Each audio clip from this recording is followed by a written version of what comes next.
Ito ay tanong ni Idol Benji Paz. Idol, ilang minutes ba ang long form video sa Facebook kapag mag-upload? Ito pong sagot ko sa iyo, Idol, ay base sa aking karanasan at aking natutunan. Ikaw ang magdedesisyon kung gagawin mo o hindi. Kapag 90 seconds below, sa Reels ko ini-upload. 1 minute and 31 seconds above, yun ang ini-upload ko sa long form. Dahil pwede ko pang gawin highlight sa Reels ang ibang part ng video na pwede din magkaroon ng earnings. Sa ngayon naman po, wala naman violation ang gumagawa ng highlights. Iwasan mo lang magkadoble. Sana magtuloy-tuloy. Alam naman natin na laging may pagbabago sa mga update.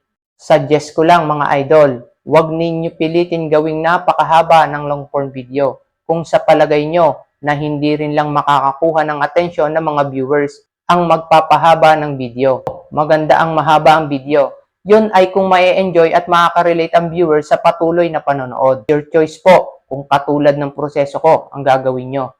Hindi ko po sinasabi na ito ang dapat mong gawin. Ibinabahagi ko lang ang paraan kung paano magiging focus tayo sa mismong platform na hindi iisa lang. Dahil lahat sa ngayon, maaaring magkaroon ng earnings at karagdagang engagement.